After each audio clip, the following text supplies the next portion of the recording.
Santham Academy. Welcome to Digital Kaksha. To get updates on new videos, click the subscribe button and the bell icon. Now let us start about Ohm's law. In the circuit shown, through the conductor, the current is flowing. The circuit diagram is completed with the help of a battery, rheostat, ammeter, voltmeter and a resistor. The ammeter is connected in series to the battery and the voltmeter is connected in parallel to the wire whose resistance is to be calculated. The statement of Ohm's law states that when the temperature remains constant, the current flowing through the wire is directly proportional to the potential difference applied across its ends. Mathematically, it can be written as I is directly proportional to V. This proportionality can also be expressed as V is proportional to I. In order to show this direct relation or direct proportionality between the potential difference and the current, after the formula, the graphical explanation can also be understood. Let us first complete the formula. Now, when this proportionality sign is removed, in this case, there comes a constant which is denoted by R and is called as the resistance. Resistance is the property to obstruct the flow of the free electrons inside the conductor. For the resistance, the SI unit is ohms after the name of the scientist and is denoted by the letter called omega. As we were discussing about the graphical representation, so when the graph is plotted with the potential difference V on x-axis and the current I on y-axis, the graph's nature is in the form of straight line. The reciprocal of the slope of this graph gives us the value of the resistance. This value of resistance, according to this nature of the graph, is constant at all the points. Apart from that, there are certain limitations for Ohm's law. The first one is that due to any of the reason, the direct proportionality between the current and the potential difference, it may vary.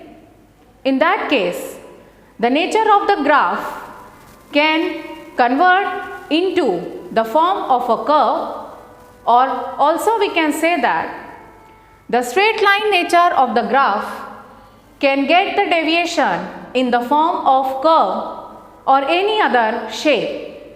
If V and I, they stop the direct relationship between them. The second limitation for Ohm's law is that, for example, in case of the semiconductors, there is the condition possible when the same value of current is obtained for two different values of the potential differences. The third limitation is that when the potential difference is provided in the opposite direction, the relation of the current or the variation of the current does not remain same as it was in the previous case. So, these are the certain limitations for Ohm's law. Also in this topic, we should be aware of the two terms or I can say the two types of conductors. First type, it is called as the ohmic conductor. The meaning of the term ohmic conductor means the conductors in which the value of the resistance, it remains constant throughout, and for such conductors the nature of the graph is a straight line when it is plotted between the current and the potential difference. The second category of the conductors is called as non-ohmic conductors. These are the conductors in which the IV graph is not a straight line, or it can also be said that the value of the resistance for the non-ohmic conductors does not remain same. Now after this Ohm's law, let us come to the next topic, that is factors affecting the resistance of conductor. If a conductor is given to us with the dimensions, length of the conductor which is represented as L, and the area of cross section of the conductor which is represented as A. So the resistance of this conductor is directly proportional to the length and is inversely proportional to the area. From these two cases, I can combine them and it can be written as R is proportional to L upon A. When this proportionality sign is removed, here there comes a constant which is said to be the resistivity of the conductor and is denoted by rho. Now this resistivity has got the SI unit of ohms meter. The definition of this resistivity can be given as the resistance of a conductor of unit length and unit cross-sectional area. This resistivity is a material property, which means the value of resistivity, it varies from conductors to conductors.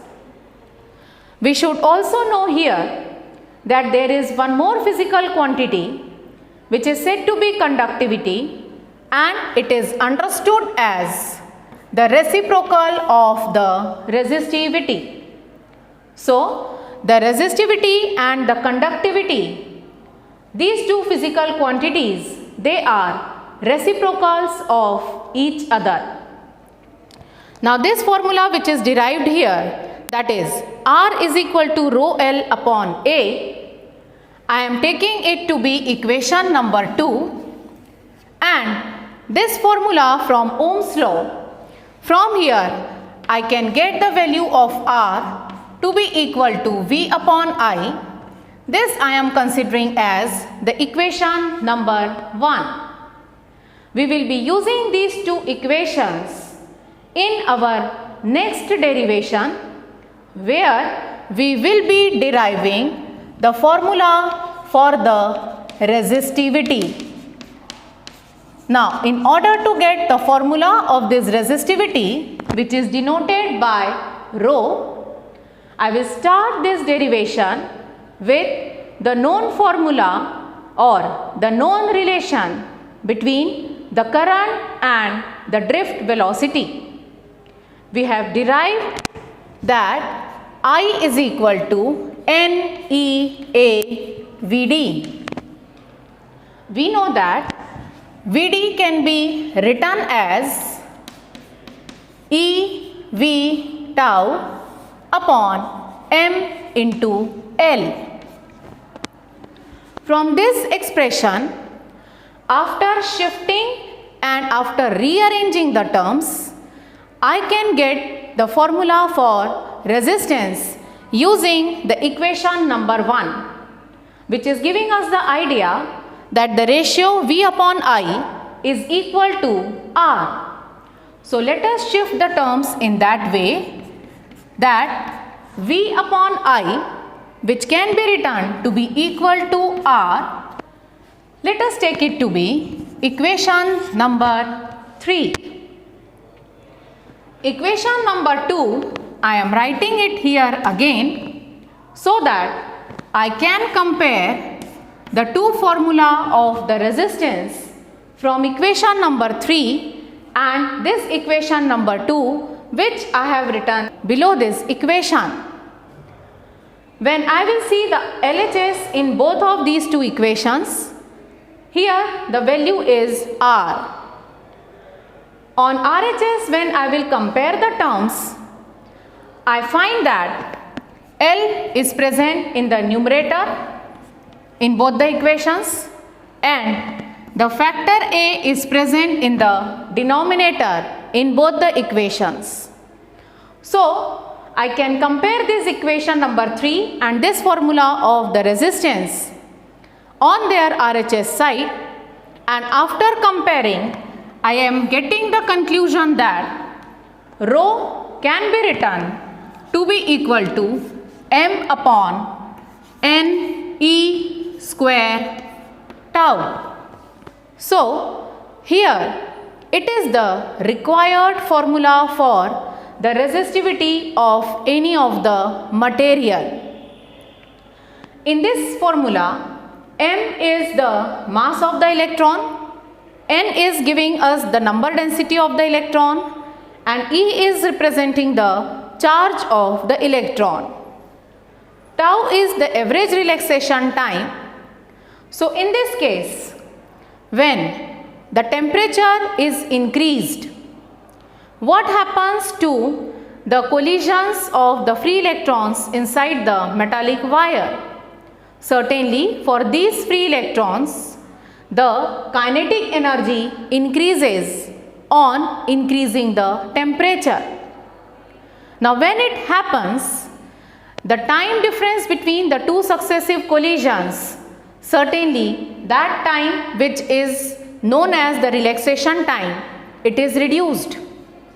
And because of the reduction in this relaxation time, the value of the resistivity of the conducting wire, it increases.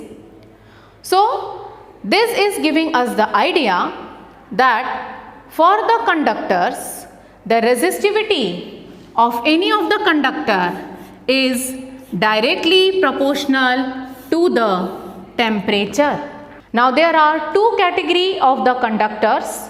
One, it is metals, and the another one, it is alloys. Now, when resistivity is given by this formula, we have discussed here that the physical quantity conductivity is defined as the reciprocal of resistivity. So, from here, if I will take the reciprocal on both the sides of equal to sign, I can write the formula for the conductivity sigma as Ne square tau upon m. So, here we have both the formulas for resistivity as well as conductivity with us to use them in the further derivations. Thanks for watching. If you like this video, make sure to like, share and subscribe for more.